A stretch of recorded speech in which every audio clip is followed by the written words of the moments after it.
The press feels betrayed that LeBron James played more than 30 minutes. Dwight Howard doesn't want you to know he's gay, but he does want you to know what he calls his penis. And a scribe that you should not trust claims that Chicharito is out for LA Galaxy. Good morning. I'm James. This is your daily dose of sports and snark for the greatest sports city in the world, Los Angeles. This is the faithful Angelenos Morning Report. So it is October 28, 2023. I am back in Salt Lake City, and to be completely honest with you, I am discombobulated. Travel does that to a guy. But you know what'll get us back? Focused like a laser on that which is good. It's LA Sports. And if you like being in the know about LA Sports, clickety-clack the like button. Clickety-clack the subscribe button. There's a notification bell. Hit that. It'll let you know we drop new content. Sharing is caring. Let people know we exist. And by all means, comment, because that is the ultimate good. Bringing people together to talk about the loveliness of LA Sports. So before we go through the news and notes and look at the scoreboard, the Clippers were up here last night, up in Salt Lake City. Paul George scores 36 points, and Utah knocks out the Clippers 120-118. Meanwhile, down at Mullet Arena over in the Phoenix area, the Kings rallied with 3 goals in the third to beat Phoenix 5-4. Drew Doughty scores twice, including the game winner. Meanwhile today, this is actually a nice little lineup of games for LA. 23rd ranked UCLA will host Coach Prime and Colorado at 4:30. If you do watch the game, please take a moment and appreciate the UCLA throwback jerseys that they're going to be wearing today. 24th ranked USC is at California at 1 o'clock. The Trojans have made a couple of shifts on the offensive line. That's been a problem for them over the last few weeks. Mason Murphy is going to be starting at right guard, and Jarrett Kingston will shift from guard to right tackle. The LA Kings are back in town hosting Las Vegas at 7:30. We talked about Victor Arvidsson, by the way. He had back surgery. The surgery was a success. Obviously, he's not playing tonight. Just want to give you that update. He's month to month. And in the first round of MLS Cup playoffs, in a best of 3, LAFC is hosting Vancouver at 5 o'clock. But let's get to the news. So, rules are not always rules. Can we agree on that? Sometimes they're kind of like wishes, guidelines, New Year's resolutions, right? You're not going to commit yourself completely to it. It's not something where it's like, I rest my sacred honor that if I break this vow, I will get circumcised again, or something like that. And I bring that up to you because after game 1, when LeBron James only played like, say, 29 minutes against Denver, the Lakers came out and said, yeah, we're going to limit LeBron to 30 minutes a game. So in game 2, LeBron played 35. And the press felt betrayed. All of that, a bunch of national outlets. It wasn't just the LA Times that called him out on it. It was ESPN. It was The Athletic. They were all agog. Why could you do that to LeBron? How could you do that? Well, LA was down by 12 going into the fourth quarter against Phoenix. Darvin Ham said it was because they put all these new players on the roster and they weren't used to playing together. They saw a chance for a win. So Ham, quote, asked me if I could go the quarter and it was an easy answer for myself, unquote. It blows me away. It's a guideline. It's not the law, right? I mean, multiple news outlets are treating this like it's a presidential scandal. Like Darvin Ham needs to be impeached.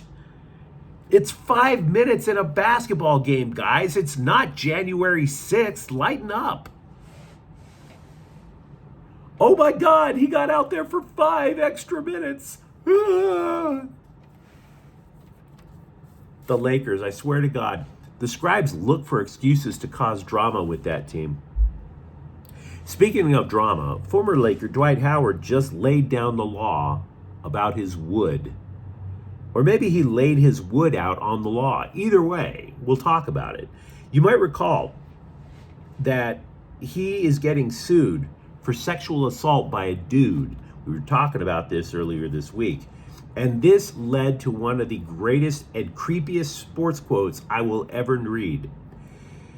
So Howard, he countered the whole lawsuit by saying, look, guys, this was blackmail. This guy was saying if I didn't pay him, he would threaten to tell everyone I'm gay. And by the way, the sex is consensual. So the scribes gasped again, as if they weren't hyperventilating enough over LeBron. Oh my God, somebody get him an oxygen tank on this one. Consensual sex? Wait, does that mean Dwight Howard is gay? Look, it blows me away because no matter how liberal, how open-minded you claim to be, just the mention of somebody being gay has everybody clutching their pearls, right? The rest of us who are kind of well-adjusted are like, okay, that's Dwight being Dwight. Dwight gets asked about this whole thing, and his response is, quote, what I do in my bedroom is my business. Where I lay my wood is my business. Y'all are too damn nosy. And he's right, but he's also wrong at the same time. Oh, he's right by saying it's my business, it's his business.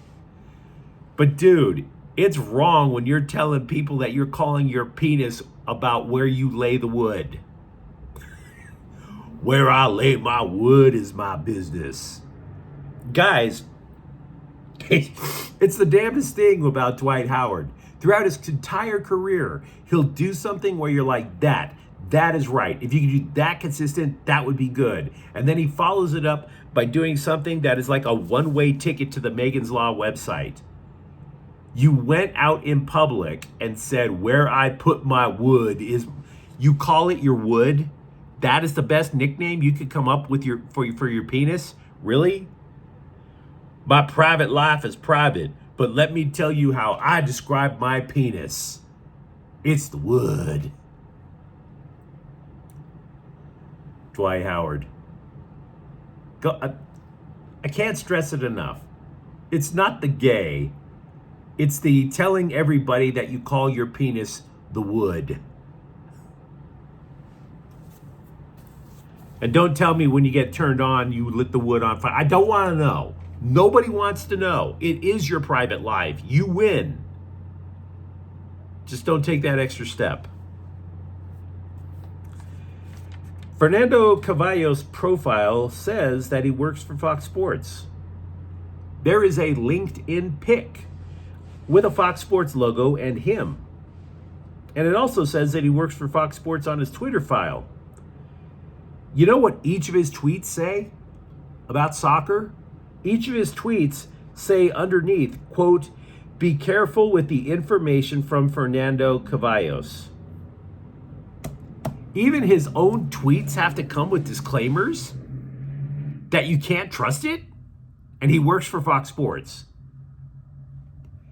You would expect that would be for somebody who works over at Fox News, not from Fox Sports. Guys, be careful. This tweet is coming from Sean Hannity. That's what you would expect. And I bring all this up to you because when Fernando Cavallos reports that Chicharito is not coming back to LA Galaxy, take that report with a salt lick, not just a grain of salt. We don't know if it's true yet. He's the only guy reporting it. And I might add, it's completely unsourced. Now, has Chicharito played his last game with LA Galaxy? Probably. But don't just trust some random guy. Look, I've tweeted, how many of us have tweeted some real crap, right? Does Twitter actually put disclaimers on our tweets? If I went on to Twitter and I started talking about where I put my wood is my business, would Twitter put a disclaimer on it? No, but somebody for Fox Sports has it. This is just a bizarre day in sports, I got to tell you. Like, for example, the rapper who brought like this thundering herd of twerking, money-hungry broads into his suite during a Rams game at SoFi Stadium, he got insulted, disrespected, if you will, because Matthew Stafford's wife got upset. So the rapper called her a Karen. A Karen. You built your career based on your ability to freestyle insults, and the best you got is calling her a Karen? Hip hop was built on battle raps, for Pete's sakes. Dudes out in the street clowning each other in rhyme, and the best you got is Karen? Dude, you would totally get smoked on Drop the Mic. How the hell did you get a music career?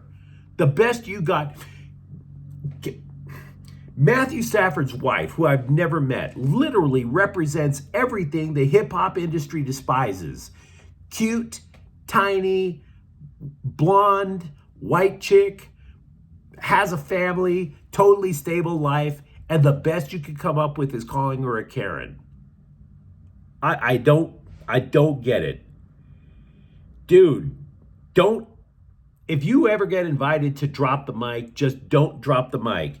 Gently put the mic down and back away off the stage before you even say a word if that is the best insult you got back.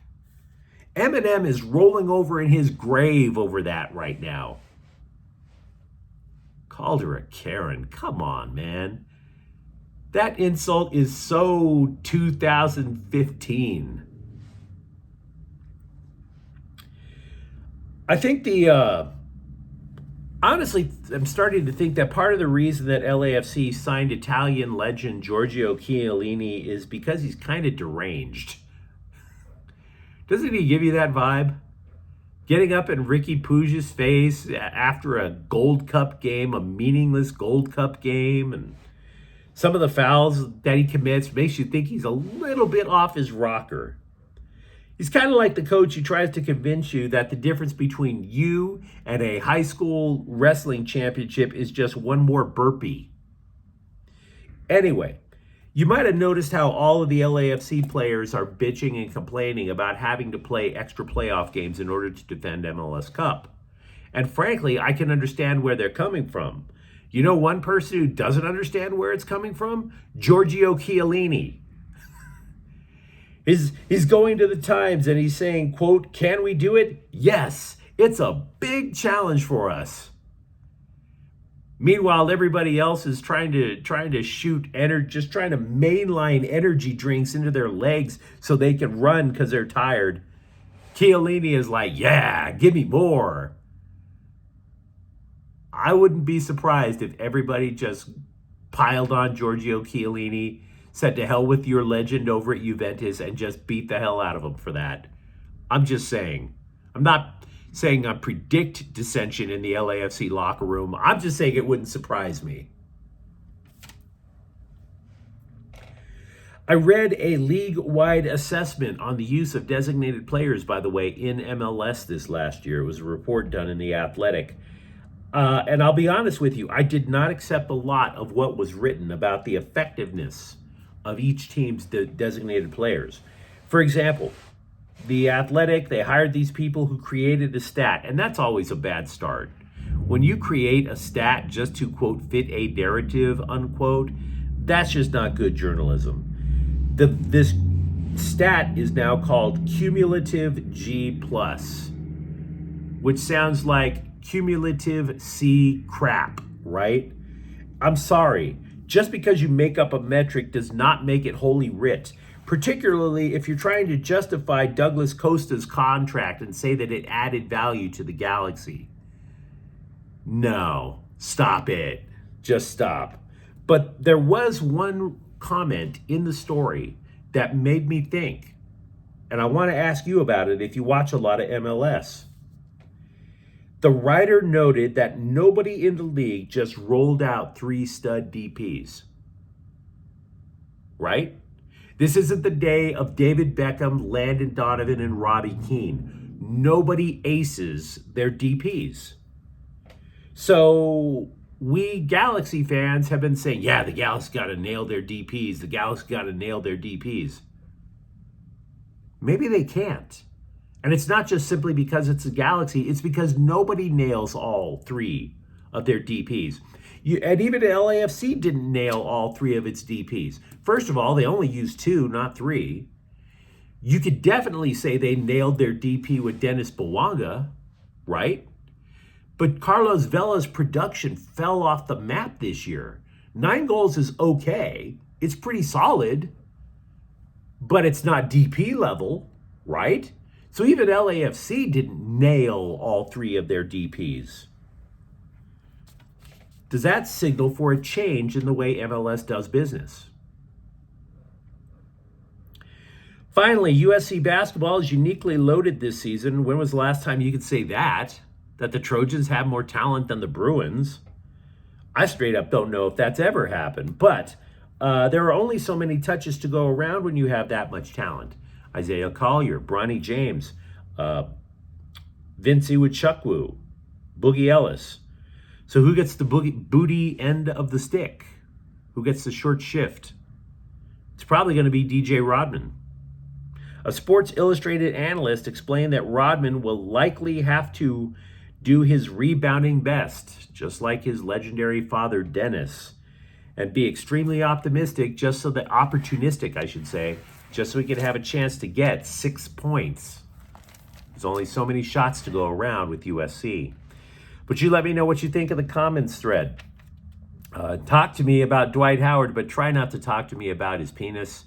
Talk to me about whether or not you believe Chicharito is gone for LA Galaxy. And if you enjoyed the content, don't forget to subscribe to Faithful Angelenos. We're talking LA sports, including the weird stuff, every single day. Thank you for watching. I'm James. We'll be back tomorrow.